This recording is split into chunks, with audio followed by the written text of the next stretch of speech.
Sayın Rektörüm, Sayın Rektör Yardımcılarım, Sayın Dekanlarım, değerli hocalarım ve çalışma arkadaşlarım, değerli katılımcılar. Sınırsız Dünya, Yapmak ve Ötesi başlıklı 1. Disiplinlerarası Sanat, Tasarım ve Sosyal Bilimler Uluslararası Sempozyumuna hepiniz hoş geldiniz.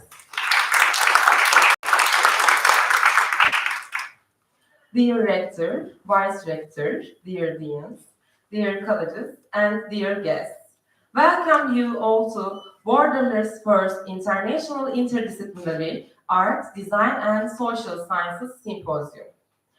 Beykoz Üniversitesi Sanat ve Tasarım Fakültesi olarak disiplinlerarası sanat, tasarım ve sosyal bilimler alanlarında faaliyet gösteren akademisyenlerin farklı disiplinlerden yaklaşımları bir araya getirmeyi amaçladığı Sınırsız Dünya, Yapmak ve Ötesi başlıklı Uluslararası Sempozyuma ev sahipliği yapmaktan büyük mutluluk duyuyoruz. Sempozyum, üniversitemizin YouTube kanalından canlı yayınlanmaktadır. Törenimizin açılış konuşmalarını yapmak üzere kürsüye Sanat ve Tasarım Fakültesi Dekanımız ve Sempozyum Düzenleme Kurulu Başkanımız Profesör Doktor Bengisu Bayrak Şahmeri'yi davet ediyorum.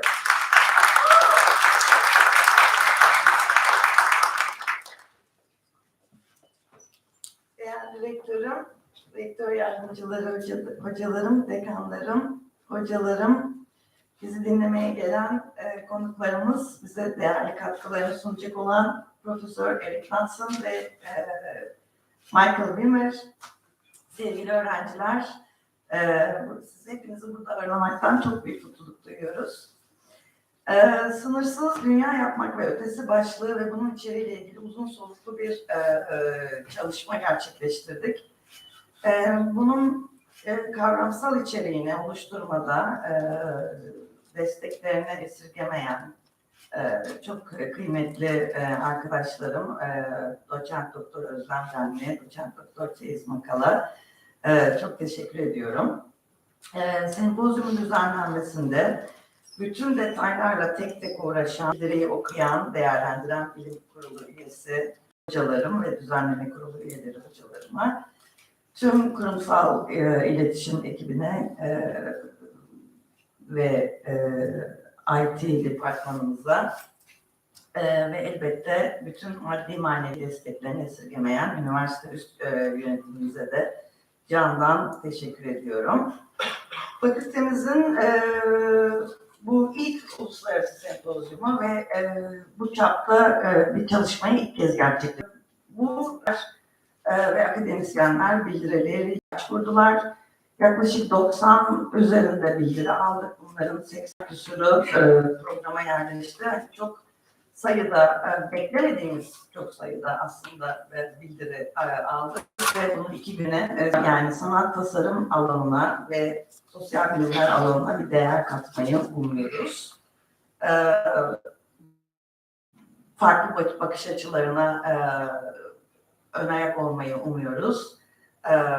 Ve umarım aramızda bir sinerji oluşur ve bütün bunlara değer. Herkese çok teşekkür ediyorum. Tekrar hoş geldiniz diyorum. Ve sözü keynote speakerimiz, ilk speakerimiz Eric Hudson'a bırakıyorum. Beni konuşturmayacak, anladım ben, tamam. She's not gonna allow me to talk. Ama neden öyle oldu? Şimdi ben şey diye düşünmüştüm ya. I thought that I was the second speaker, you know. That's why I said it like that. Sorry hocam, very sorry. Sorry, I'm giving the word to my rector. Apologies hocam. Thank you.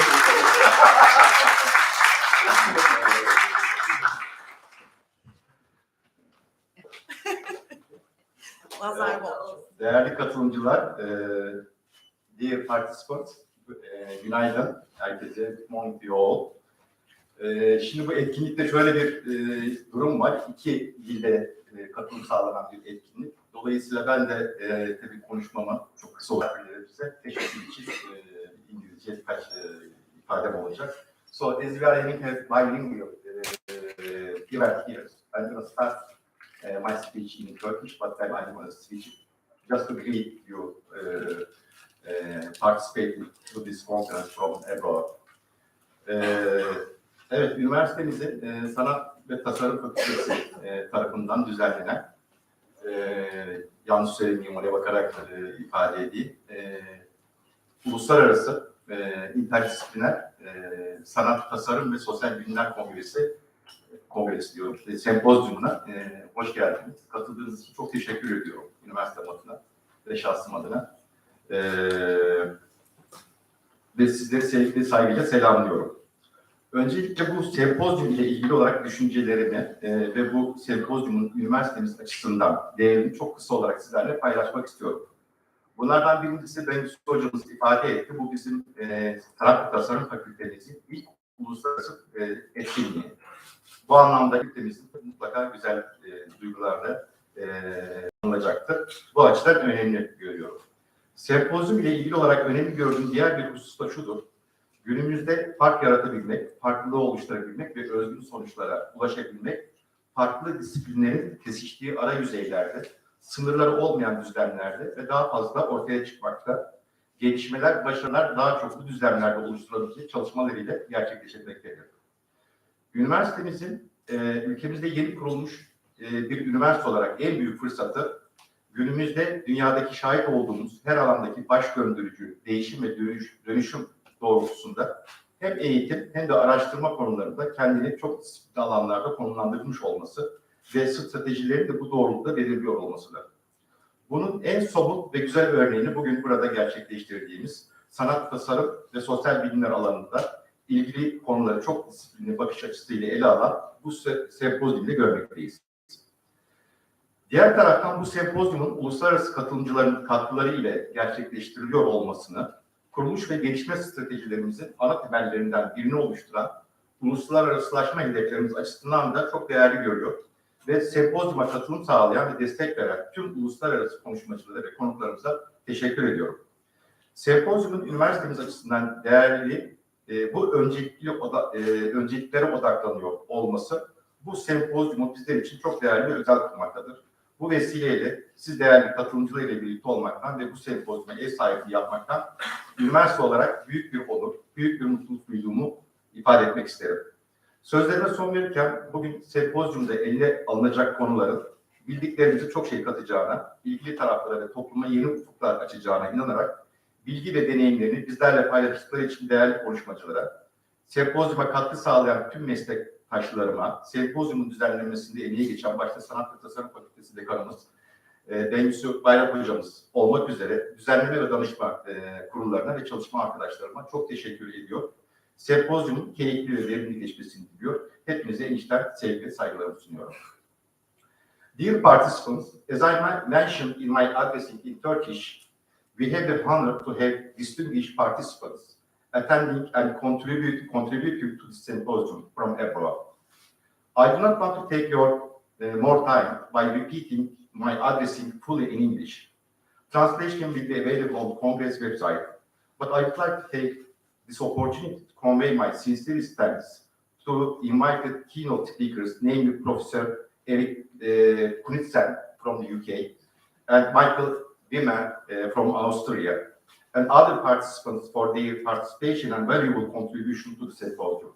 And I very much hope that our collaboration between our institutions and personal acquaintance would continue for future projects.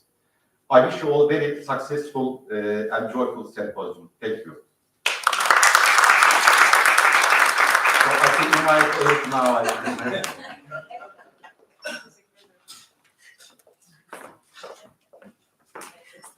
Evet, değerli dekanımıza, öğretmenimize konuşmalar için çok teşekkür ediyoruz. Dear guests, we have very valuable keynote speakers today, you know. Please welcome Professor Erik Knudsen. Perfect, right? Yes. Çalıştım buna. Thank you very much. And do I have to stay behind this microphone? No. Can you hear me if I talk here? Yes. Small. Perfect. Thank you very much. First of all, my apologies that I don't speak Turkish. You know, I often think, you know, those of us who live in the United Kingdom are very fortunate, obviously, to speak English wherever we go. But I'm conscious of the fact that to speak a language, different language, is very important. I happen to be bilingual, Danish and English, and speak a little bit of Spanish and a little bit of French, but not Turkish, I'm afraid. So my apologies. So thank you to Rector Dr. Durman and you know, Professor Bayrak Shamiri and Professor Durman for introducing the conference and welcoming me. And I'm very glad to be here with Michael. We had a lovely chat on the way here this morning, and there's a lot of synergy, I think, between some of the things that we're going to be talking about.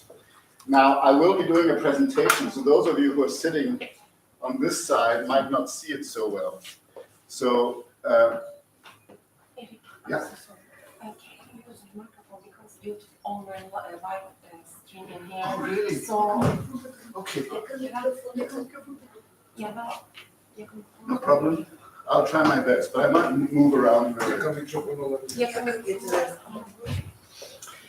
So, I'll just get the presentation up. Ah, there it is. Okay. So, what I want to share with you today. Michael, jeg går link your mobile. Okay. What I want to share with you today are some experiences I've had around a particular research project I've been involved with over the past 5 or so years. And we've been working all over the world, particularly in the global south, around this research project. And I want to tease out, first of all, I'll start off by just giving a little bit of biographical background, show you the journey to that project. I want to talk a little bit about the project, but very importantly, I want to extract some key findings that I personally am drawing from this project and how this might be addressing some questions I have about my future research and some of the future themes that I think are very important as we move forward, particularly, I think, in an age of great uncertainty in a number of areas. I'm particularly focused on story and narrative, and particularly in cinema, but I think some of it does apply to other contexts.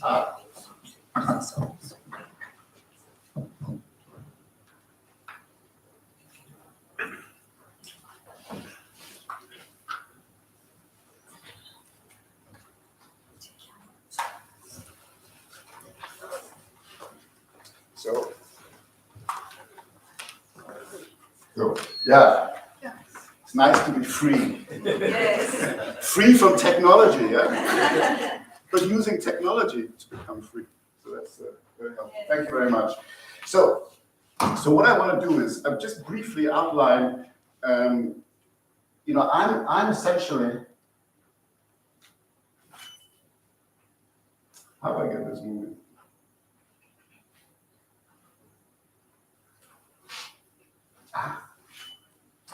I'm essentially a filmmaker, so I make feature films, mainly fiction. My film career goes back to, my first feature film was in 1990, which reveals how old I am. And I graduated from film school in 1983. You know, I went to film school in Toronto in Canada. I had a great fortune to be able to do that. Came back to Britain in 1984, the worst year for filmmaking in British history. Because of the economic situation and so on. But what happened in the mid-1990s was that I was able to merge my interest in independent film, because I was committed to independent film, with academia into a kind of hybrid research career involving both creative practice as a filmmaker, and I have my own film production company that produces and distributes these films, but also writing about the practice of film. And very much, and my role at the University of Central Lancashire, where I'm based, is to encourage and develop practice-led research in the arts. So we have a huge faculty. I'm faculty director of research for faculty that has, I think, 6,000 students in the arts and humanities, so everything from linguistics all the way across to computer games and everything in between. But we have a large community of creative practitioners who come from industry into academia. And part of that is, how do we translate that energy and that creative activity into research with research outcomes that are measurable and impacts that are measurable. So that's part of what I've been involved with over the years by bringing together these different strands. I'm very fortunate, I think. I think of myself as a very fortunate person because I started my career when we were working on celluloid. You know, you remember that? Yes? And the physicality of working with film and having to work with laboratories and mixing studios, I mean, the logistics of making film was just incredible. And obviously the expense associated with that. But it gave us a discipline. I remember my first documentary film, we would send out 16mm film. We would send out with 100 feet of film, that's 2.5 minutes, and said, go and make a documentary.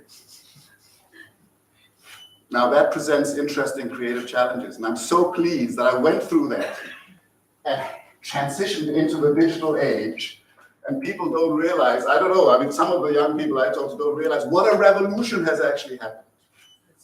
Yeah? The fact that, you know, the infrastructure I require to make a film and distribute it to limited markets, and then the infrastructure I now have in my pocket here, where I can make a cinema quality movie and I can distribute it to the world, all from one little device. That is simply a complete technological revolution that has serious impacts. And that's what I'm going to talk a little bit about in terms of storytelling. So I'm very fortunate to have been able to start in celluloid. So my first feature film, which is a mixture of documentary and fiction, 1990, we had to ship cans, most of it is shot in Ghana in Africa. We had to ship cans of film stock to Ghana, film, and then we had to ship it back to the UK to the laboratory while we were still filming. And then I had a friend who would go to the laboratory and look at the rushes and check that there was no hair in the gate and stuff like that. And then, this is pre-mobile phones, I had to phone up at a certain time and say, are there any problems? And then he would say, oh yeah, you need to reshoot that shot again or that shot again, yeah? Just imagine then, this was my first major film. I'll tell you a little bit more about it later on. To the fact that I'm now working on a new film. We're shooting in Corfu in September, a fiction feature film. And the way that we're able to work with crews in different ways, with the technology, we can question the traditional structures of how we crew a film, for example. The roles that people are doing, the multitasking, all of this stuff is a complete change from the very rigid systems of the past where you had very unionized labor that said, I only touch these cables and not those cables. And now we're talking about young talent who can do multiple things almost at the same time. And the technology allows them to do that. And that means that actually independent film has the potential to do great things. But my question is it actually doing that? So, at the heart of all of this, no matter what the technology is, no matter how much that technology is changing, at the heart of it is storytelling and the stories that need to be told. And I'm conscious of the fact that, for example, this is not limited to people in the arts. I mean, when Einstein was trying to explain his general theory of relativity, he told stories. I don't know if you remember the story, the gravity story about a guy who goes into a lift in a skyscraper, the cable snaps, and as this lift is falling, he starts to float inside it. He's telling a story to explain a scientific theory. When my accountant every year sits me down and says, Eric, let's look at what's happened to your company in the past year, he takes me through the annual accounts. He's telling me a story, but he's using the annual accounts as a narrative form. Yeah? So my argument is that everybody is telling stories. Whether you're a prophet or a filmmaker or a scientist or an accountant or just two people talking to each other over a fence, or people sending messages to each other back and forth over social media. Yeah? These are stories that are evolving. And I'd like to suggest that one of the things that we often lose track of, certainly in education, is focusing on that story element, the source of those stories, where those stories are coming from, and who owns those stories. This is what I'm going to talk about. Yeah? And this is what our project is about. That underpinning question, so to speak, about what happens in a world where we have democratized technology to a point where everybody has access to make a film, almost without exception. I can go into a little village in Africa and they have the technology to make a movie and distribute it to the world, even if they don't have a roof over their heads. Yeah? What happens in a world like that to the actual stories people want to tell? The ones they are telling, the ones they want to tell, and the ones that need to be told. Yeah? Because there's a great difference between these different types of stories. So we had this question in mind. We also had a question in mind around how can one develop new methods of training and education to deal with this kind of democratization of the medium. If we're talking about not just the democratization of the technology, but we're also going to talk about the democratization of the hearts and minds that underpin the stories that people are telling. Has that democratization actually happened? And what can we do as educators to try and democratize, in a sense, the heart and mind behind the stories we're telling? It's very important, and I'll come to that in a minute, and I assembled a team of people, and we've had funding from the Arts and Humanities Research Council in the UK for a number of years. I assembled a team from different countries, wonderful team of people, and we then, and before I should just explain that the underpinning theory behind some of these questions I've written a book about, but where I'm also drawing on the experience of the work we did in the different countries, and I'll tell you which countries in a minute. So there's some sort of theoretical underpinning which traces back to my own practice as a filmmaker. And this is what we're trying to encourage our researchers to do, is to trace back your research interests to your personal interest as a creator. And how can you then extrapolate wider significance from that personal research? I was writing about that.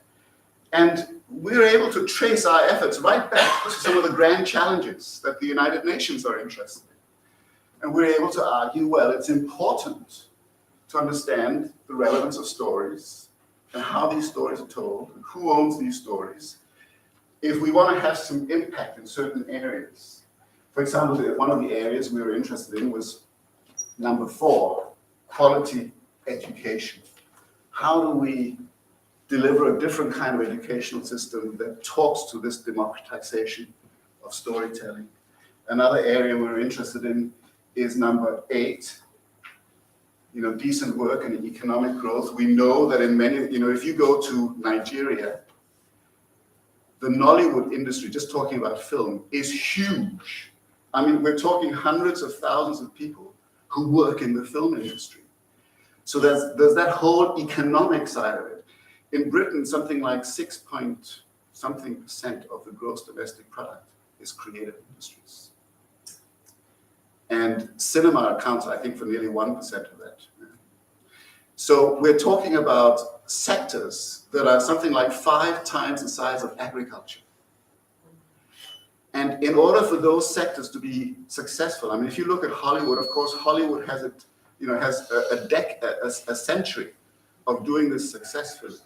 Huge industries built around the simple fact that somebody wants to be in this. And there's a whole industry around that. So part of what we're trying to do is how does one, and I believe that if you look at how much Hollywood spend on development, idea development, story development, script development, it's huge. So that idea of where do the stories come from, what stories are we telling, actually can help underpin an economy. And then the number 10, we're also really interested in about reduced inequalities. How do we get the stories? I'm going to show you a clip from marginalized communities that have been almost excommunicated from society in a situation where there's been a civil war. How do we create equalities, for example, within a country, have different voices be heard? And that has to start with people having the confidence and the skills to tell the stories they want to tell. And so therefore it can be part of a process of helping to reduce inequalities between people, is to equip people to tell the stories they need and want to tell. So we can address these specific issues. And at first I was working with this, I've been going to Cuba for over 20 years, between 1998 and 2018. And I was doing the workshops there, developing a particular approach to storytelling. We then assembled a team. We first started working in Malaysia, we worked in Ghana, and we worked in Colombia. And then we've also done some work in the United States and in Greece and in the UK, of course. So we developed a particular approach to Story Lab, I call it Story Lab, which is a kind of approach to story development, this ideation process. Because not many people spend much time talking about ideation. I'm not talking about the skills in terms of screenwriting, about structure and stuff like that. I'm talking about how do you allow the right ideas to emerge in the first place, okay? That early gestation period. We work with a brilliant team of people across those countries. These are both independent filmmakers and what I call citizen filmmakers. So they're people whose main occupation is not necessarily making films, but they want to make films, yeah? And then there are people who want their main occupation, or whose main occupation is filmmaking, and we kind of brought these people together in various forms and worked with them. And this is, you know, the earlier quote you saw about the universe being made of stories. You realize that actually, and what's the first thing that a tyrant does when they want to take over? They take control of the stories that are being told, particularly the stories of the past, yeah? Because actually we use stories to shape our social and, you know, landscape, our personal relationships, the values that we hold are reflected in the stories that we tell. And therefore it becomes super important, this question of what's going on with these stories, where are they coming from, who's got control of them, etc. So our workshops were really designed, we developed a methodology we call ethnomediaology. It's a kind of combination of ethnomusicology and ethnography. And then we throw in the media bit, yeah? And then we kind of concoct a developed approach to working with media. Us as researchers and artists working with people in the field. And the key thing to that, of course, is that we have certain values in, and we're looking at how do we develop, rather than having a teacher and a student, how do we develop their own communities, and we develop methods of exploring that. And that's what we're trying to do in the workshops themselves. We bring people together, and then we go into a space, conversations, not one way, but both ways. Yeah? Second thing we do is we look for authenticity. And for me, authenticity starts in the intangible bits that are inside us. Yeah? Our longings, our dreams, our hopes, our fears, our loves. Yeah? These feelings and emotions, we always start there when we do the workshops and we're developing stories. And you know what is really interesting? And then the final thing, of course, before I go into what happens is, this is not a workshop where people come with ideas and then we develop them. This is a workshop where we start with blank slates, yeah? There's literally a blank sheet of paper and we start a workshop. And it's not about developing existing projects, but it's about discovering new stories. And what we find is that actually when we go through this blank slate, equal discussion, and we on and so forth, what is something that we do the workshop in the first place? We explore that. We then look at what actions do we need to take in terms of articulating that, in terms of imagery. And often we just start anywhere. Yeah? I'll come back to that later. And then, of course, we're talking about this in terms of how people might understand what they're doing.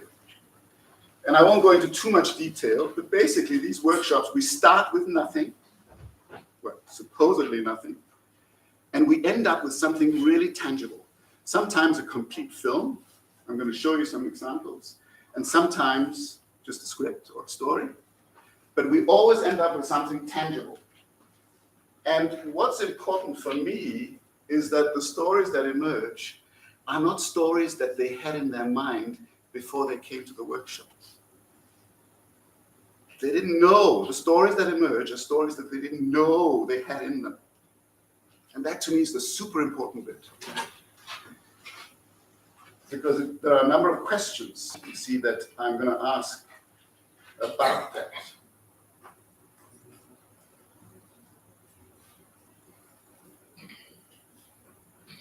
One example is we did a workshop, two workshops in Colombia. One was with a group of independent filmmakers. One was with a group of independent filmmakers. Did a workshop, we teased out some interesting stories and some methodologies that they then went out and used in various contexts. And then we came back and we worked with those people we'd originally worked with and asked them to go out into the field and do some other workshops with other people. So one group went to the north part of Colombia, a place called Santa Marta, and they worked with a tribe of people called the Chinua. And these are a group of people who are not recognized by the Colombian government. Yeah? So they get no help, no policy support, nothing. None of them have been involved in making films or even, I think, drama before. And so we went in there and we did this workshop. Because one of the challenges for them is how do we let people know who we are, that we're here, that we too have aspirations, that we too want to be part of the economy, part of the wider society, and so on. And of course, one of those ways of doing it is to help people to develop the confidence and the skills to develop ideas in the first place. Yeah. The second stage is then how do you shape those ideas and how do you give them structure and so on. So this example, I'm just going to show you a little clip from this film made by some of the young people in the village, but everybody participated. I'll just show you a little clip of this.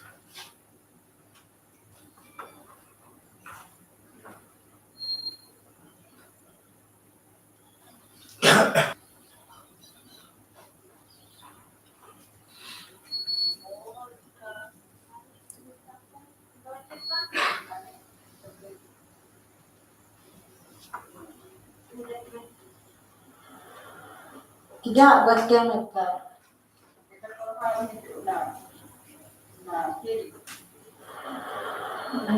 Tidak, udah orang udah. Silencio, mi gente, cobrar la cabildo, Rito. ¿Ya todos tienen sus trabajos? Sí. Bueno, aprendan. Que les traigo una sorpresa y la cosa está buena. Ayer hablé con el alcalde y el alcalde nos invita a hacer un sancocho en la playa. Bueno, ya. Pero queremos nuestras ollas, platos y cucharas. Cabildo, Rito, ¿será posible llevar mi instrumento para sacar agua de la playa? Por supuesto que sí. Primero vayamos a las autoridades para que nos den la bendición, pero primero charlamos los... Sí, pegamos nuestros trabajos.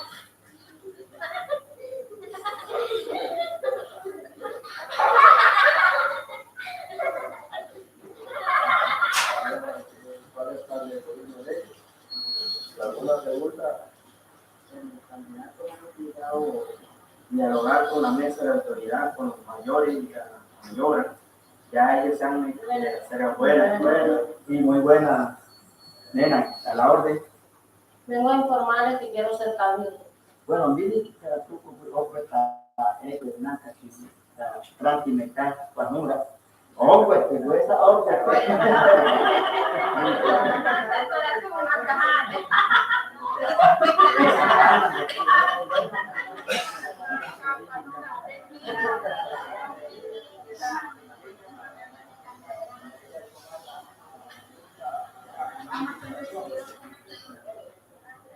Yo quiero ser su cabildo, porque he visto la necesidad de que nuestros cultivadores sigan sembrando. So there's an example of it. This is a little clip. That film then went on to win some awards at some various festivals. And out of that, of course, some of the people involved, particularly younger people, then sought, for the first time in their lives, they thought, well, maybe I can actually have a career in the media. So we have some impacts that we can trace in terms of employability and in terms of these people actually starting to engage in the wider community, not only through the process of making the film, but also in terms of the impact the film itself is having. Another example is the work we did in the United States, one of the richest parts of the world. Yeah? But within that community, we had a colleague who was an archaeologist, who was doing some excavation in the hills just north of Los Angeles. And they were having this problem that they couldn't engage the local Tejon, the contemporary Tejon, Native Americans, in the archaeology project. They simply weren't interested. And, so the question they came to us with as a kind of problem was, well, can we use Story Lab as a process to try and see whether we can get engagement in the history of the land and in the archaeology project from the contemporary Tejon tribe, particularly the younger people. We said, well, we like challenges. So we set up a series of workshops. Twice we went out there to do workshops. And we had some significant impacts in terms of young people starting to engage with their history and their culture, but also some impacts that we weren't anticipating between the conversations between the older generation of Tejon and the young ones. Because there's a kind of split. Yeah? The language was dying out. There was, I think, only one old woman who was a full speaker of the local language. And none of the young ones spoke it, for example. Yeah? So there's a split. One of the consequences was that the process of doing this workshop and making this film started a conversation between the generations that wasn't happening before. Yeah? So that was interesting. So this is a project that some of the young Tejon people made about engaging with the landscape and this archaeology project.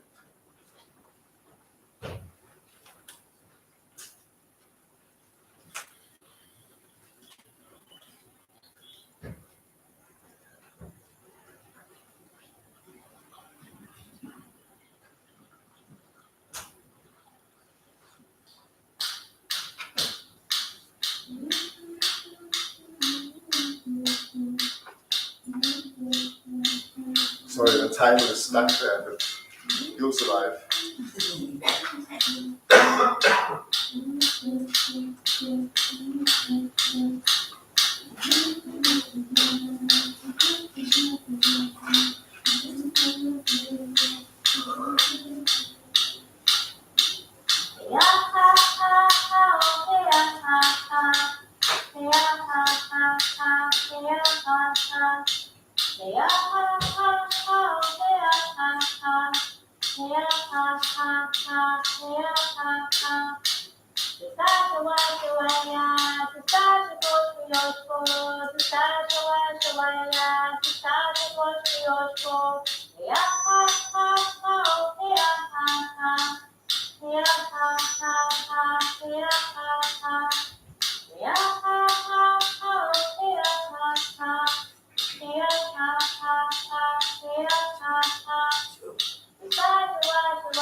Anyway,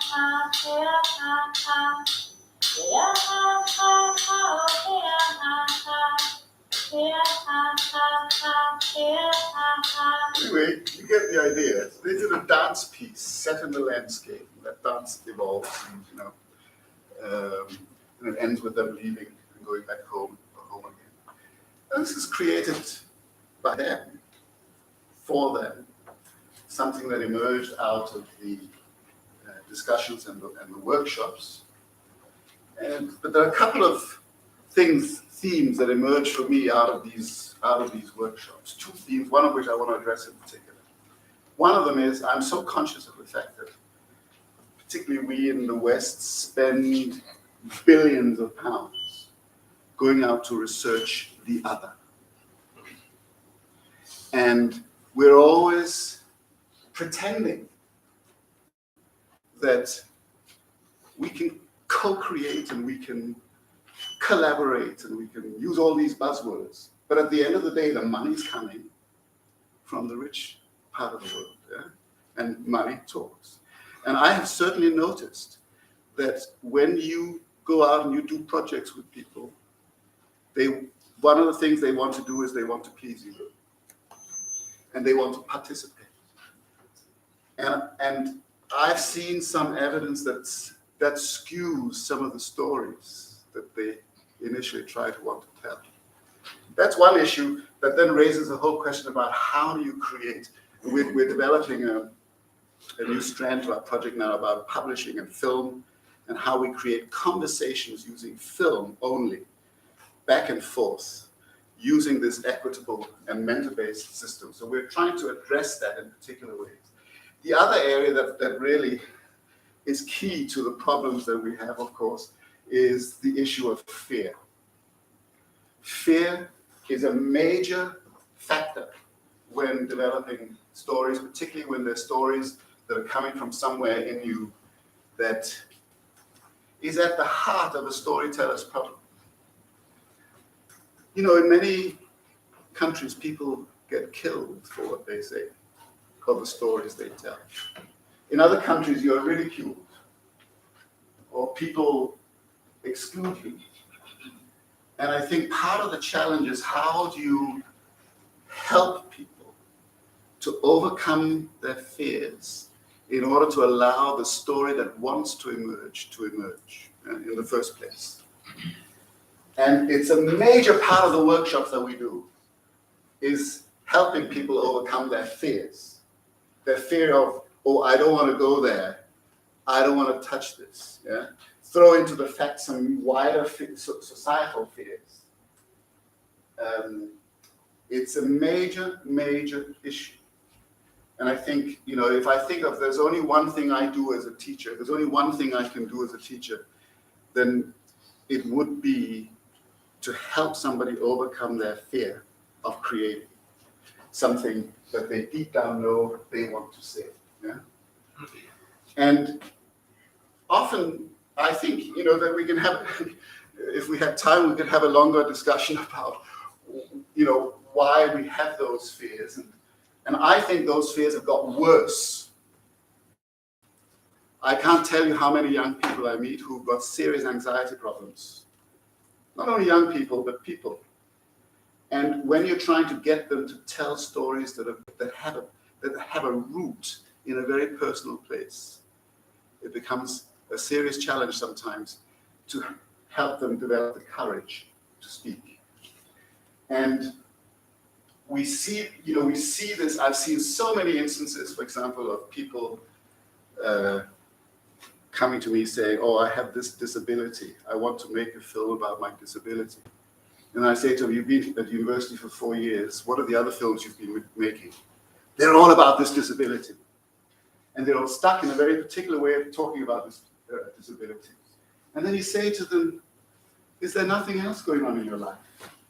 And you start having conversations and they start telling you about their love life or something they're longing, or that's what the workshops do. And suddenly they start to transcend that disability and to be free. Because what is happening is that everybody around them is reinforcing the fact that they're disabled. and in a sense channeling the stories they're telling to be just about that. I've seen it with stories around all of the key characteristic issues. You know, if you're black, I have had personal experience of this, where I once went to a funding body, and they said, Eric, we like you, but this story you put forward is not quite right. But we want to fund you. And then they say, we want you to work with the film officer to develop a project. When you put it in, we will fund it. My first meeting, I discovered it has to be about black issues. Yeah? So here you have a situation where society around you is putting pressure on you for the kind of stories that you want to tell. And we don't really have a framework for helping people to not look through the fear of the world, but to actually have a framework that allows you to transcend it. And of course, the latest one is artificial general intelligence. Yeah? Everybody's scared, particularly in the creative industries. Absolutely petrified. But I won't go into this at any length because I know that we have limited time. But, you know, what part of me says, well, if you're a materialist and you believe that consciousness comes out of matter, then you have good reason to be afraid. Because then it is possible that a different consciousness can come from AGI. But in some ways, I feel when I work with stories and storytellers, and I think, what is actually going on? I think that there's something else in us. When I look at all of the stories, certainly the stories that touch me, when I look at the prototypical stories that cross time, that cross cultures, that cross contexts, these are prototypical stories that keep coming back, yeah? But they're told in different ways and in different forms and articulated in different contexts. They all somehow revolve around issues of morality. And by that I mean what you ought to do, what you ought not to do. What is good and what is bad. So moral obligations and moral values, yeah? And the conflicts that happen between these moral values and these moral obligations, whether they're because of social pressures, cultural pressures, all of the stories that we work with in these story-led workshops somehow revolve around morality. And it makes me think that this world and the universe is a moral universe. Certainly our universe is actually a moral universe. And one of the frightening things, I suppose, about AGI is that I don't think they do morals. But the stories that I want to hear, that shape the culture I'm in, that give me a sense of where I sit in this universe, that give me a sense of how I need to behave with my colleagues and friends and family. These are the stories that are ultimately moral, and these are the stories that are ultimately of value. We say, well, where do I begin to deal with all of this stuff? You know, there's an old American saying, if you ain't where you are, you ain't nowhere. You start with what's immediately in front of you, what you can get your hand on. Okay, start here. Start telling a story. And it's amazing how that singular point of departure,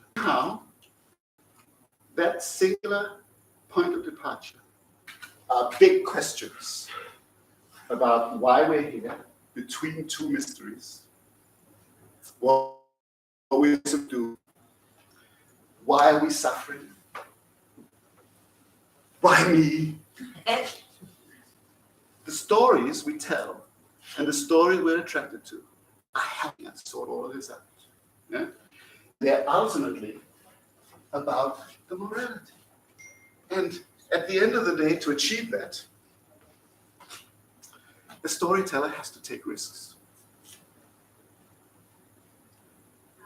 You have to be willing to say the thing that belongs to you.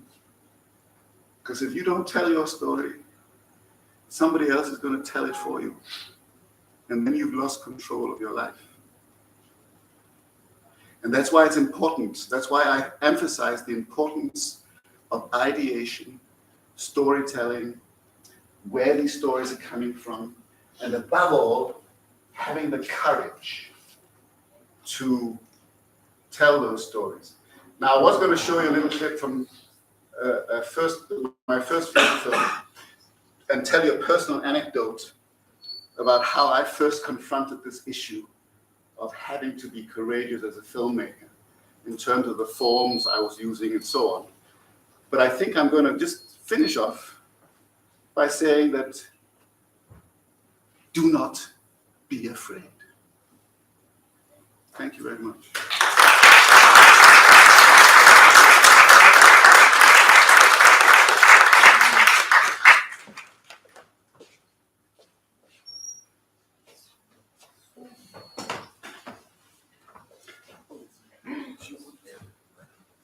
Thank you so much. Evet, mikrofonu tamam. Ha, mic is off. Mic'ı da takabilir miyim?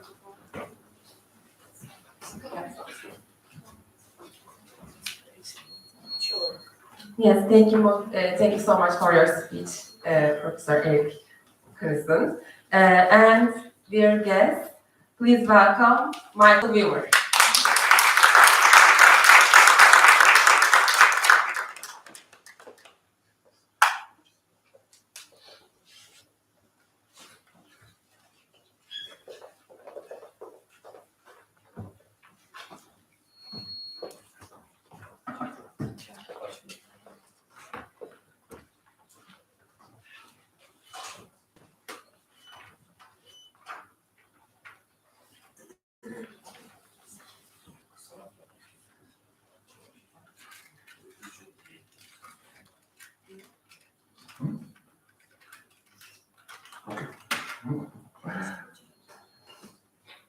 Thank you so much for inviting me to this conference.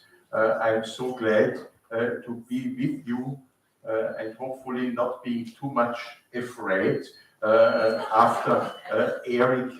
Now he's such a talented storyteller. What to add to that, what he has given us, explaining his varieties of different practices. Myself, I did not receive very clear requirements what to talk about this morning. So maybe my only chance is to tell another story and go by that more in a historic view, starting with some aspects of my home country of Austria. So allow me to give you some personal thoughts, and they won't be very structured. I think there is such a marvelous audience here. You have 2 days and you will structure your issues as you think it is necessary and possible for you. We have a long-lasting story between Austria and Turkey. Not always without conflicts, to be honest, but I think we know from each other quite a lot. And so allow me to start with a little poem of a poet of the 16th century. He talks about Lugek. Lugek is a place near St. Stephen's. All those who have been already in Vienna might know that. But it's a small place near the very center of Vienna, and it was at that time alongside the river Danube, because River Danube at that time was not regulated, and it flew around the city, and this was a particular point. That's what he was saying. I came to the Lübeck by accident. Curtains went back and forth in strange clothes, colorful things, and spoke foreign languages. I thought I had come to Babylon, where confusion of tongues began, and heard a strange chatter, shouting, many beautiful languages too: Hebrew, Greek, Latin, German, French, Turkish, Spanish, Bohemian, Windish, Italian, Hungarian, good Dutch, of course Syrian, Croatian, Serbian, Polish, and Chaldean. There was a great multitude of the people. And I was astonished listening to this poem in the 16th century. I thought this is a closed shop of autochthone people there. The opposite is true. There had been a lot of influences. There was quite an idyllic togetherness in the middle of Europe. This was quite long before Hart and Negri celebrated multitude. It was in the 16th century. We do not really know how the autochthone population reacted, but to go on in this city development at that time, Vienna was much smaller than the fortress of Istanbul at that time. It was about 50,000 people, but during the 19th century, it became a city of 2 million.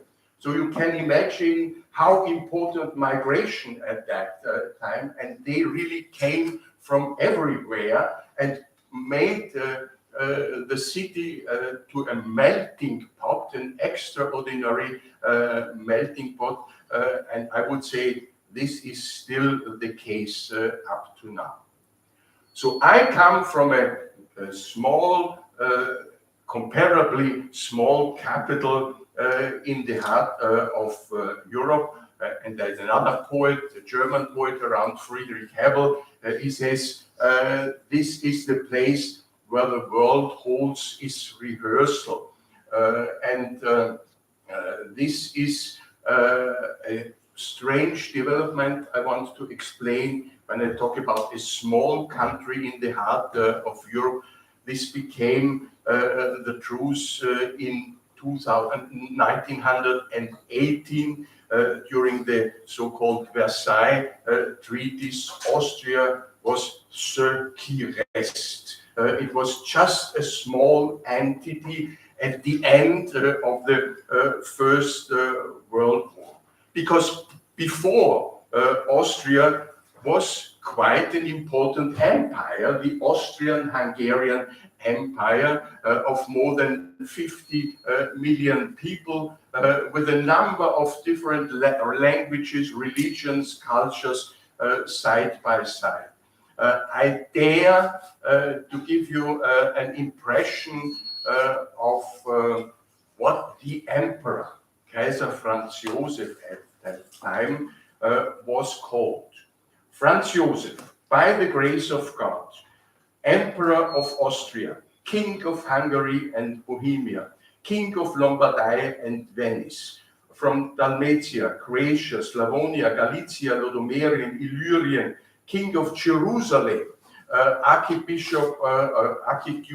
of Austria, from Toscana, Krakow, Lothringen, Salzburg, Steyr, Kärnten, Krain, Bukowina. I just stop here because the list goes on for many pages, I would say. So it was a kind of coexistence of very different people with different ethnic background, of different religious background, and it was held together by the German supremacy. There was one representation, and this was as an umbrella strong enough to hold these different species together And there is a lot of saying that in a certain way the Austrian-Hungarian monarchy was a kind of predecessor of the European Union, where similarities of differences in unity are occurring. But I have to be honest and say this is just one of the truths of this story, this differentiation in unity, because this German supremacy, it produced a lot of opposition, and this was the birth of producing national cultures. There had been parts, is it in Czech, Hungary, Slovaks, Croats, and others say, we have our own culture. We tell our own story by that, and we are as important as the others. But they did not do that in a more or less peaceful way. They were connected with political aspirations. They wanted to reach something politically by producing, constructing this new kind of national cultures. So culture, to speak about our title of the conference, was a creation of new borders. It was a mean to assert political interests. And to put a long story close, I would say in the 20th century, when a number of totalitarisms occurred, that would be the outmost escalation when culture was used not to integrate, but to segregate, even to destroy the others, and did not allow them to tell their stories, but not of value and to be destroyed. After the Second World War, Austria again was a small, devastated country in the heart of Europe. And the interesting thing is they made in a new way use of culture, not to produce political aspirations, but to prove its innocence. We are just people of violinists and singers. We have nothing to do with the authoritarian regime of the Nazis. We relate to a cultural heritage of the Vielvölkerstaat, but all together culture is the only glue that brings us together. And what I can tell you, this was a huge success story. A small country, which is known even somewhere in China with 1.4 billion people. They want to come to Austria as a tourist whatsoever, because they appreciate this idea of culture. Though this USP as singers and violinists that really worked. But again, I have to say it produced new borders, boundaries, when there was a clear demarcation who is the basis of this culture. And this was not towards the others outside, but towards inside, when there had been a small bourgeois group of people, wealthy people, and they owned the culture. It was their culture, and they could say all the others, is it the proletariat or whatsoever, working class people, they are without culture. They do not have the right of culture. They are not even being able. They are working 16 hours a day.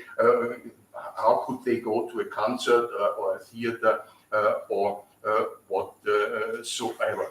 They were put to simple entertainment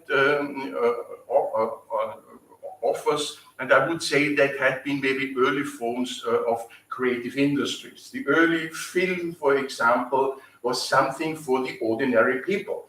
And the wealthy people were saying, no, you shouldn't go there because it's misleading. It brings you away from what culture is really about. And there was a slight change in the 1970s when there was a more or less comprehensive reform process, and it was again politically loaded when we talked about culture for all. So culture shouldn't any longer be the privilege of the happy few, but it should be for everybody. Everybody should take part passively and actively in this game. And the political idea behind that was there is a comprehensive reform process, there is a material redistribution, but there is also an immaterial, a cultural redistribution. We should become more and more equal. It's about the homogenization of societies. We should share more or less not only the same civic values, but also cultural values. We would better understand each other. We would see it as an enrichment, and we would be possible to have a common cultural basis on a democratic basis. There is a particular irony in these 1970s because it's exactly the time where the first trains from Istanbul and also from Belgrade came to Vienna with the Gastarbeiter, and they were not seen as culturally different. Religion or whatsoever did not play a role. They just came to work and were hidden entities, more or less. We were maybe dealing with some aspects of minorities, the Hungarian minorities, the Slovene minority, Croat minority, but Turkish people, they should come. A few years later, they go back and have their existence there.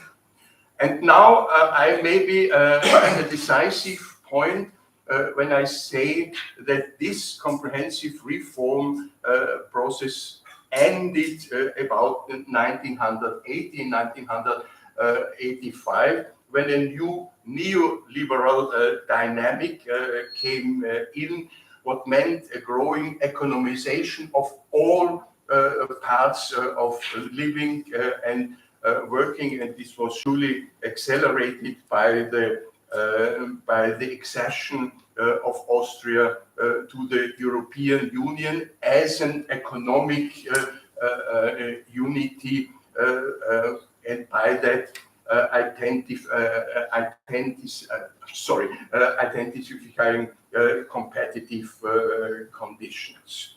And these economizations did not stop on the borders of the public cultural institutions. They became part of that, and I would say they lost in a certain way its function as symbolic representation of the communitization across different groups. So that's what we heard in the 70s is we are all one unity. Then we see we are all actors on a cultural market. So it became part of a growing supply structure, and the division was not anymore along different social groups, but alongside different target-oriented groups, important for the leisure industry, and this culture was in a certain way transformed in a set of cultural goods and services. Politically, I would say that this is the point where a culture were pulled out the political teeth.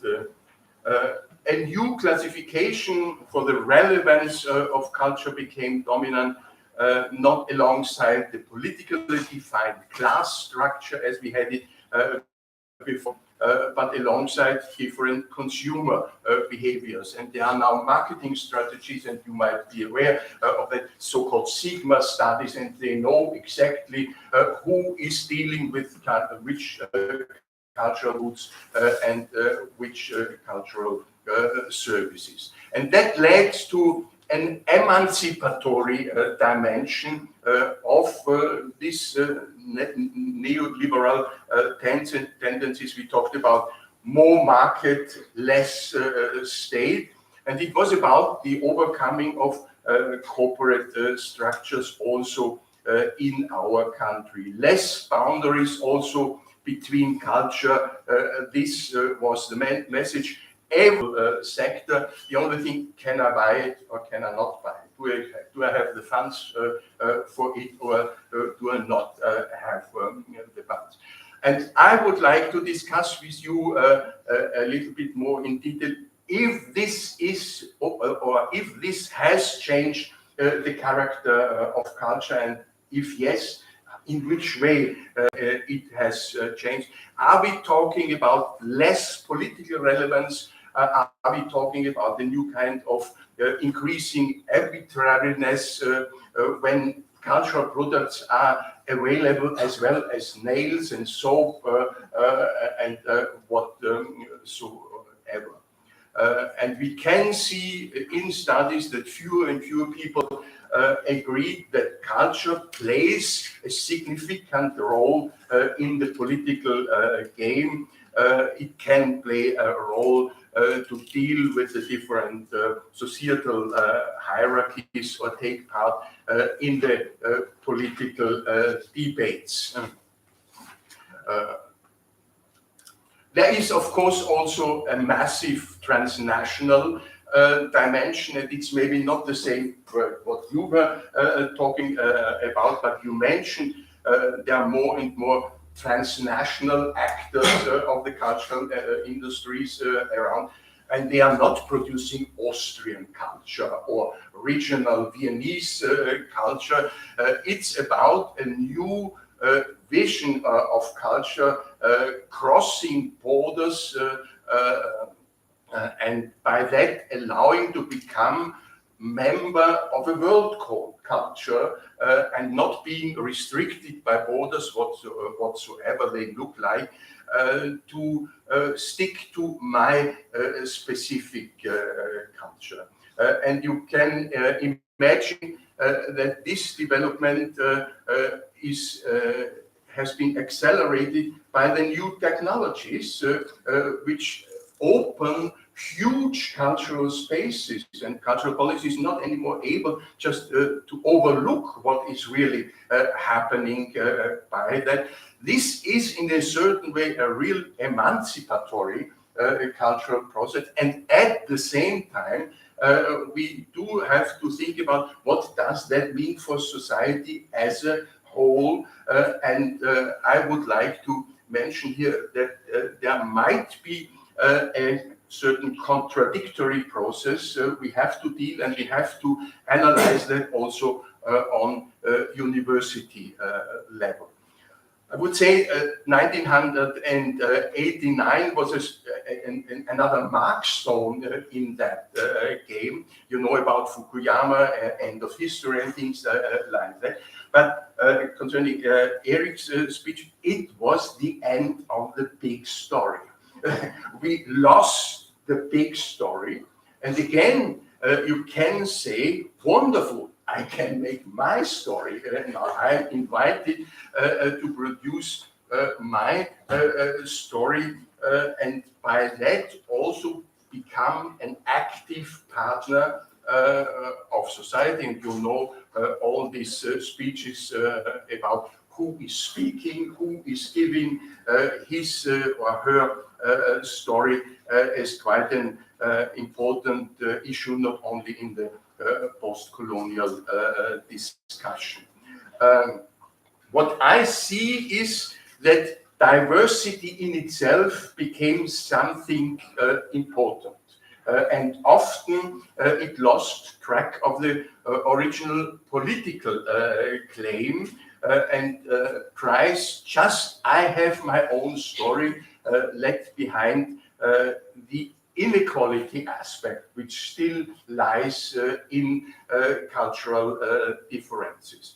So individualism flourished. The more differences, the better, and attention, this unique selling proposition. I am important, and is it a quarter of an hour in my lifetime? This is a new currency, attention, and it can be produced by my own story.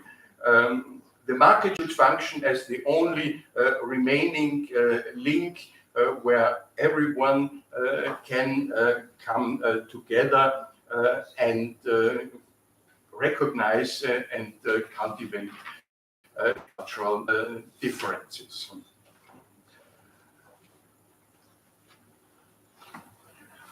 What I think is dangerous in this analysis, that there are no more alternatives.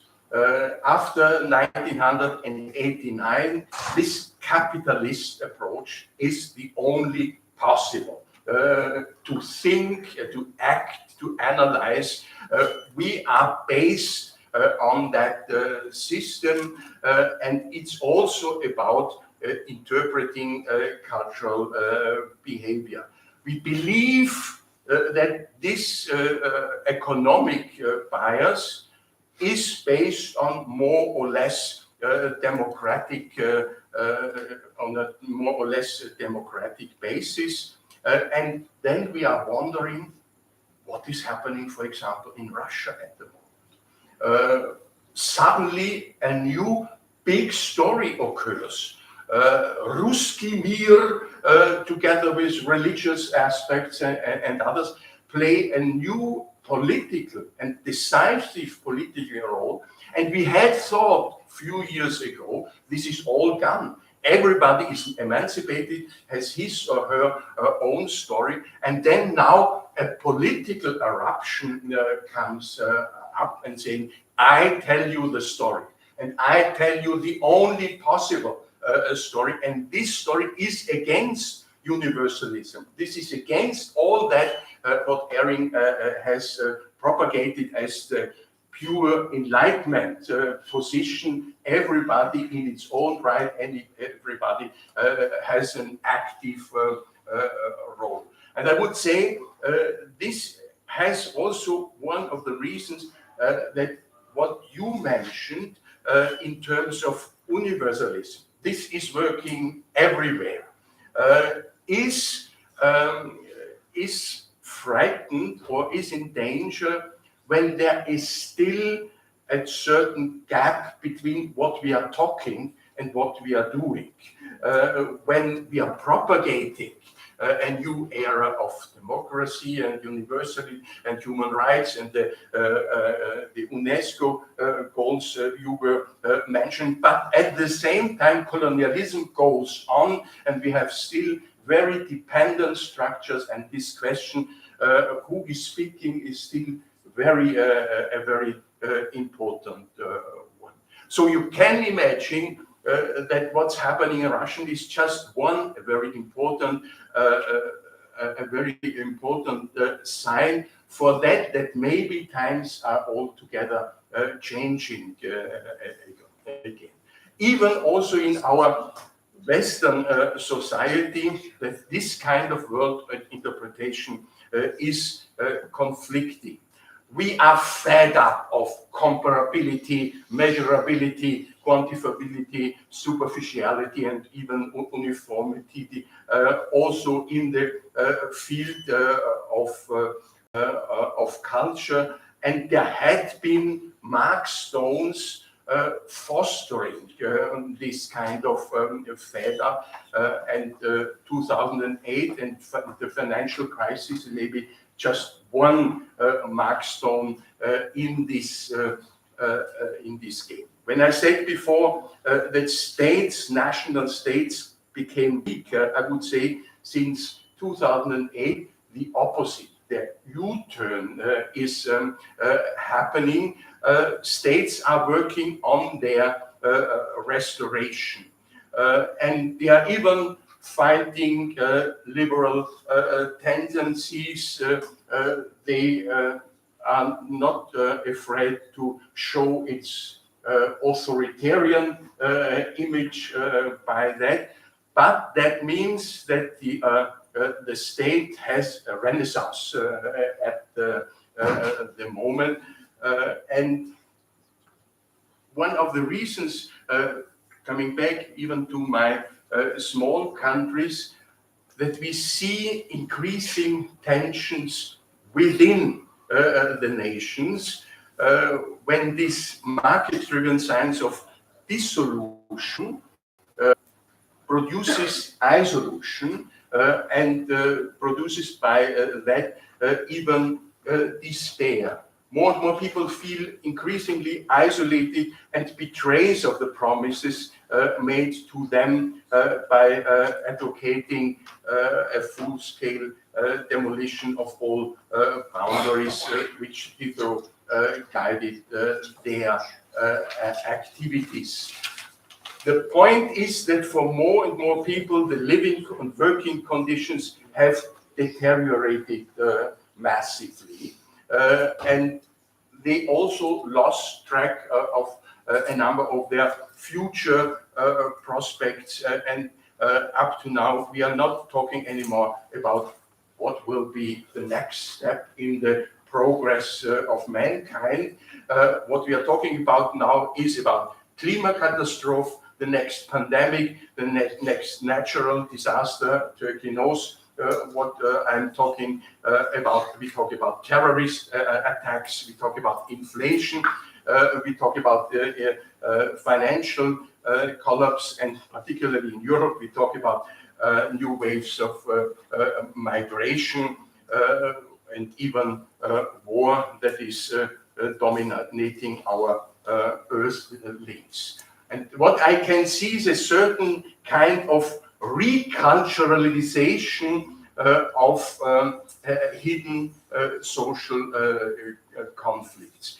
We had this success story of marketization of our living and working, and now we get back to a new character also of culture again. We're talking about rehomogenization, we're talking about renationalization, and this, I would say, heralds a backlash, which was really unimaginable a few years ago.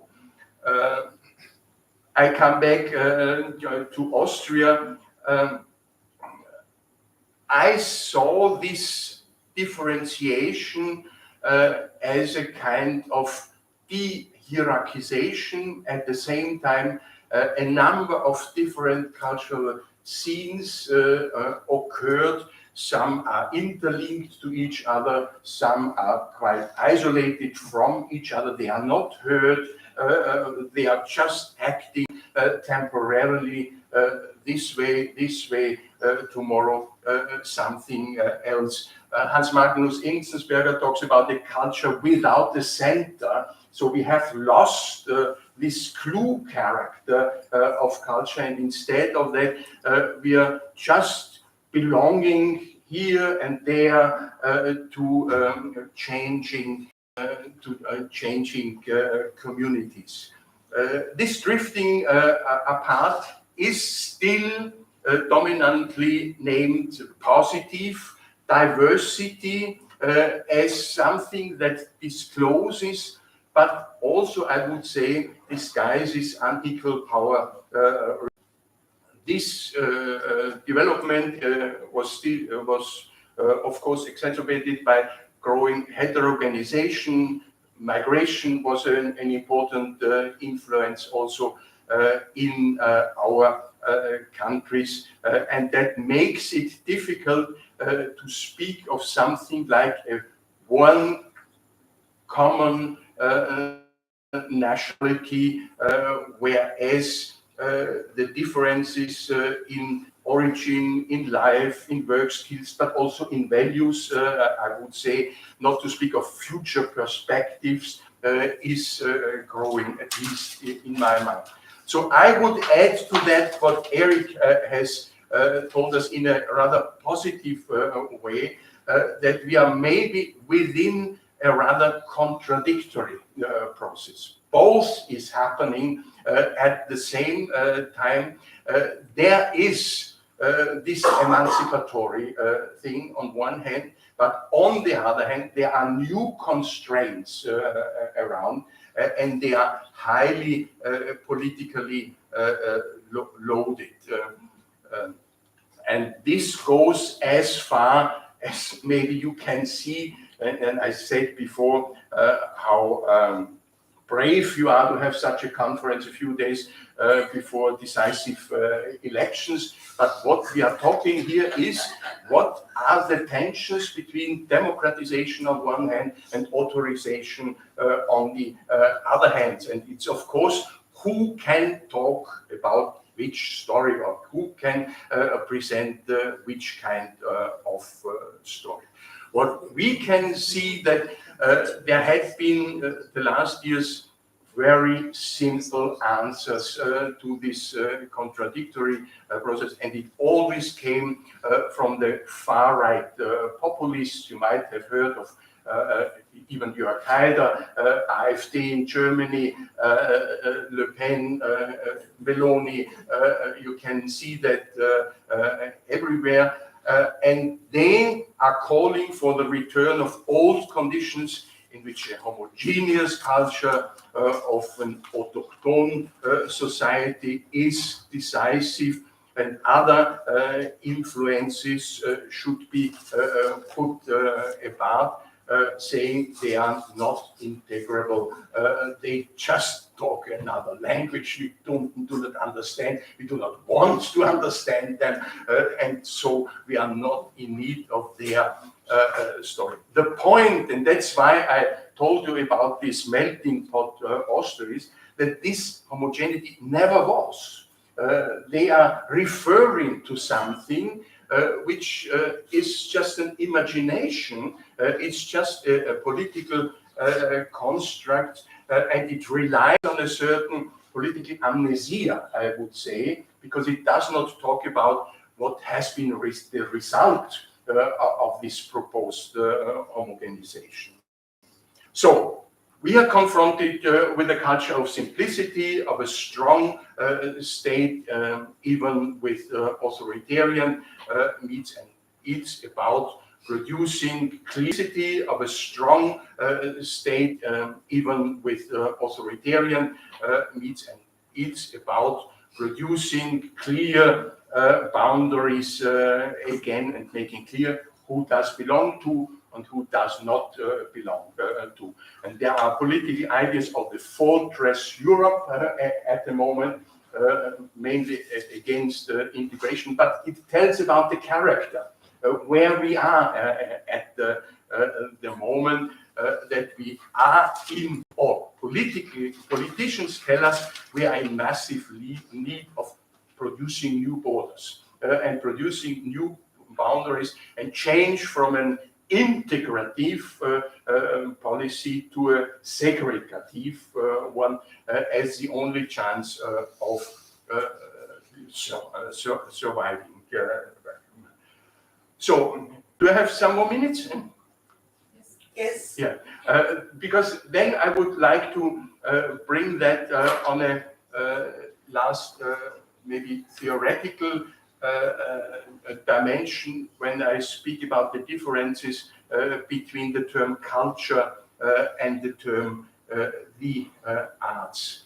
Because this is for me not the same. We are talking about two different things. Maybe they are closely related, but culture as it is used normally in everyday life, but also politically interpreted, tends to talk about, even to exacerbate, what is, what has been.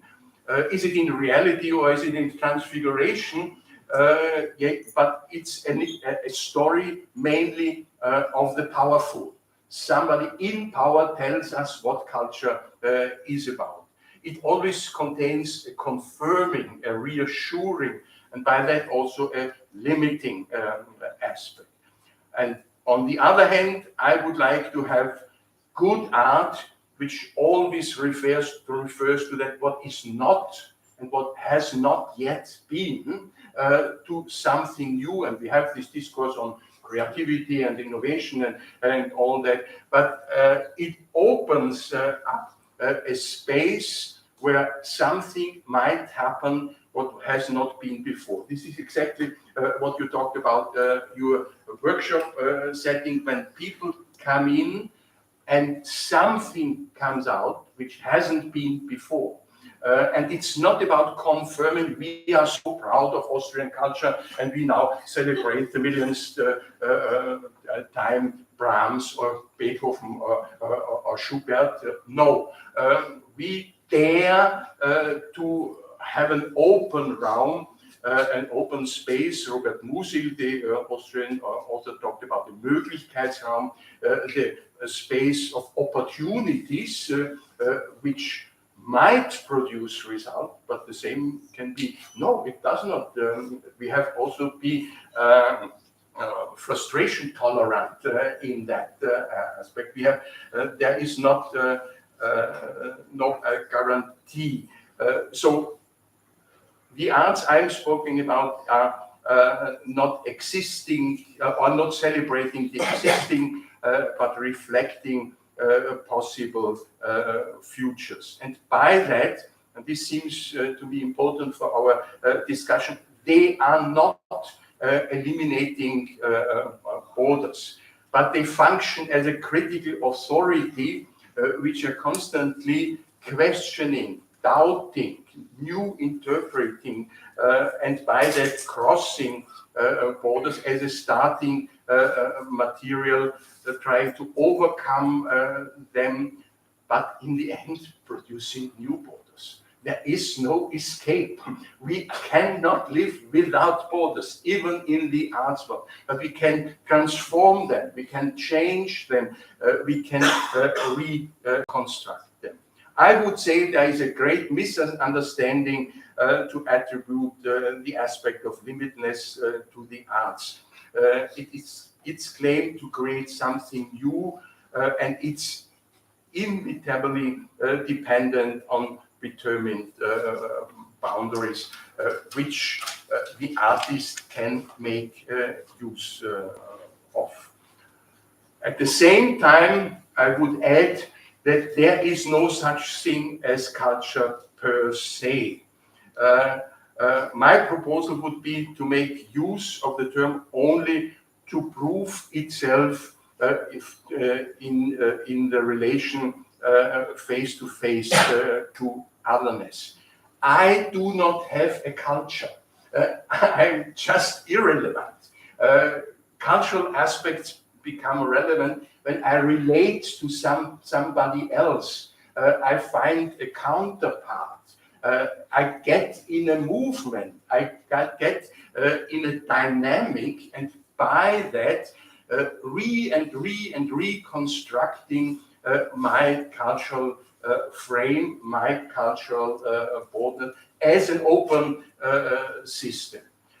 And now, late, but at the end, I come to this construct Eric had posed, this ethno-mediology, which I relate to the concept of the Indian American cultural scientist Homo Bhabha, who speaks about the third space. And this might us lead a step further, and it was developed around the post-colonial discourse already 30 years ago, but in the core, it is about an open space where people from with different social, ethnic, religious, whatsoever background can come together and get something to do with each other. And my point would be, this is the positive aspect, that cultural institutions of the future could be extraordinary third spaces. They have in a particular way the chance to act as such third spaces, by that also reinstalling what we have been proud of, to produce a public sphere where all these different interests can come in, can be controversial, can be in conflict, but finding compromises, and by that also solutions. And I think this is the more important when I just try to explain that at the moment these boundaries are growing. And not only far away, but also I can again only speak from Middle Europe, also in the heartland, I would say, of all that you were explaining, Eric. So we are not free of this kind of danger. So we need a counterpart. And my proposal, when dealing as a political actor, cultural institutions can take this role. And I'm aware that this is a very difficult thing, because under that lies a process of division of labor, of differentiation of social group. And I would finish with a personal impression I had on Sunday at an arts university in Graz, 200 kilometers away from Vienna. A new innovative project was started, and it was just about music students from the classics came together and worked with jazz musicians. And this was a huge thing. It was so difficult to make them understood each other because they are in their world. They are following their logic. They are following their story.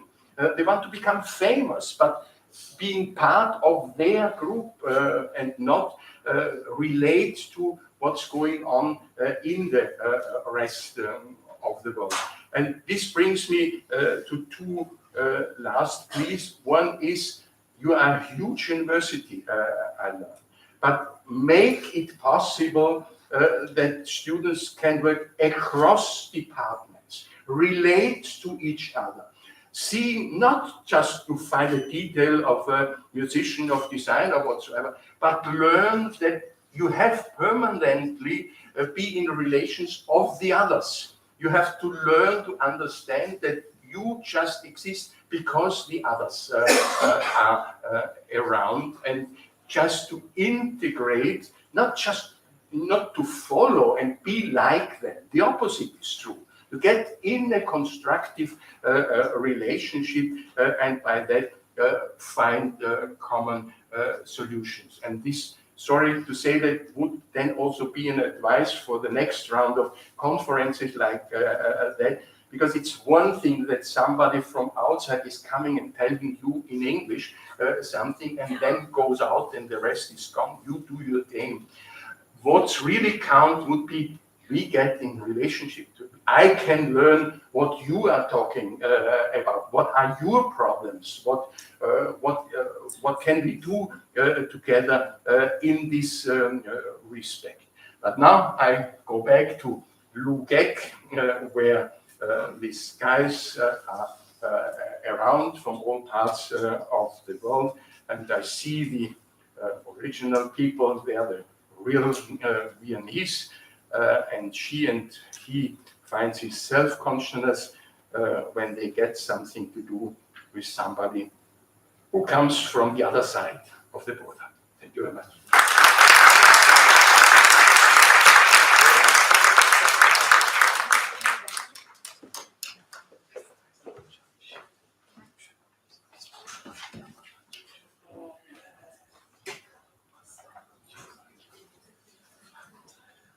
Actually, we would like to thank both of our keynote speakers for their valuable speeches. I invite our esteemed speakers to the stage to receive the certificate of appreciation as a memory of today. Yes. Sahneye davet etsin hocam, tamam. Yes. Please welcome Professor Dr. Eric Cresson. Please come to the stage, and Michael Wimmer, please come to the stage to receive the certificates of appreciation. And tabii ki dekanımız Profesör Doktor Bengisu Bayrak Şahmiri'yi teşekkür belgesini vermek üzere sahneye davet ediyoruz. Aynı zamanda Profesör Doktor Mehmet Durman rektörümüzü de sahneye davet ediyoruz teşekkür belgelerini vermek için. Bir fotoğraf çekimi için sizleri şu şekilde alabilirsek çok güzel olur. Buyurun.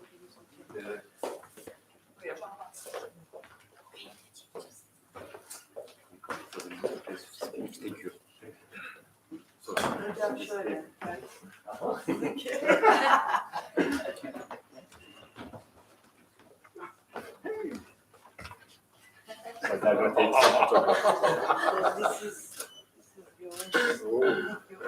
Oh no.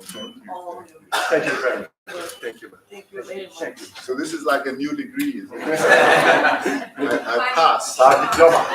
Diploma. You passed. Thank you. Hocam çok teşekkür Rica ederim. ederim. Siz şey yapın. Yere ayıralım.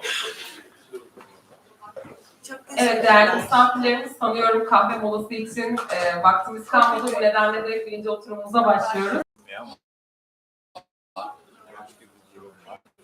Keynote speakerlarımız Kan Barış Öztürk'ü sahneye davet ediyorum.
Başlayalım. Herkes hazırsa.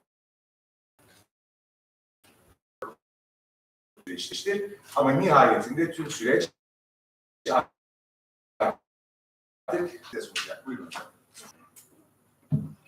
Herkese merhaba. Hocam beni tanıttı ama sonrasında Baby Boomer'ı görüyoruz ikinci fotoğrafta. Bunu anlayabilmek için ben 4 kuşakla bir anket hedeflerini sonra bir anlayış getireceklerdir. Yaşayan bu oluşturmasına önem konulacaktır. Bu bilgiler ışığında ben bir model ürettim. XA ismini verdim. Hexagon'dan böyle bir küçük bir parça kopardım ve XA ismini verdim.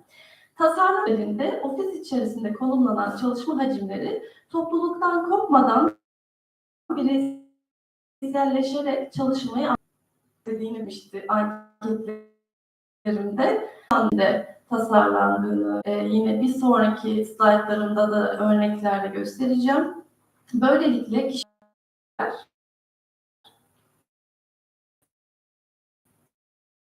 çalışma dışı. Çünkü aslında kuşaklar arası çatışmayı yok etmek hedeflenmiştir. Kuşaklar ile çatışmak yerine sorunlara çözüm üretmek.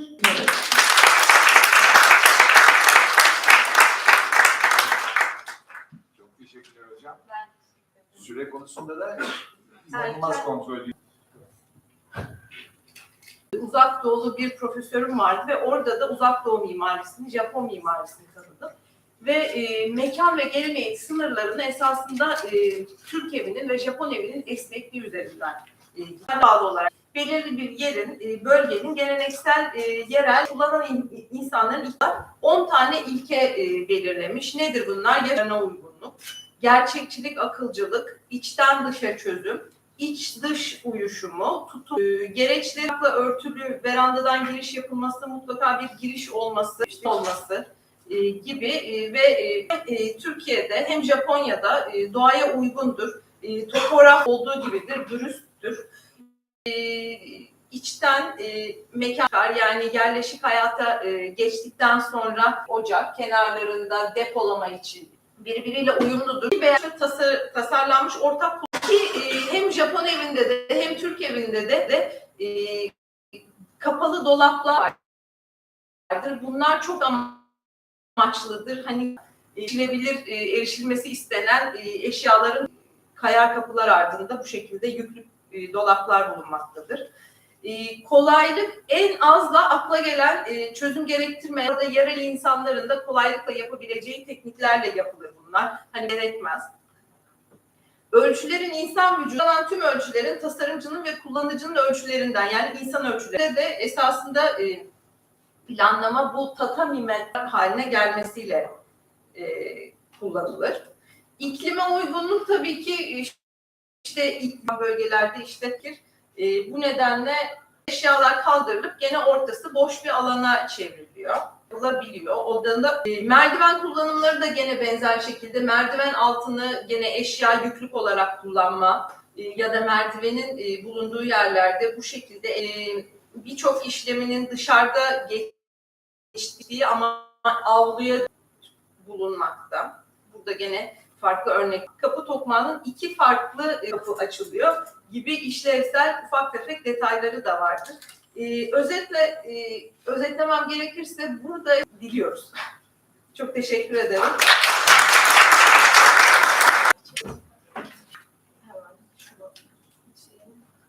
Ayrılsa da bu ayrılık fiziksel bilimler fiziksel psikolojik dışlanmaya maruz kalmakta. Bu durumu aslında disiplinlerarası tıp grubu, mimari tasarım grubu ve mimarinin iyileştirici gücünün bu alanda, bu iyileştirmede kullanılması üzerine mesleki ve insani eksik olması ve bu eksikliğin aslında kullanıcı profili. Çalışmam amatem hastalarını ve adli psikiyatri hastalarını şekillendirme parselde bulunmamış hastanede kapsıyor. Mekan oluşturma ve kendine özel mimari şekillendirmelerin gerekliliği söz konusu. Araştırmalarım sonucunda böyle bir tablo ortaya çıktı. Bu tabloda kullanıcı profili, çeşitli kullanıcı profillerine yönelik amaçlar var. Bu yapıldığında aslında çok daha ileri gidilebileceğini mekansal anlamda savunuyor.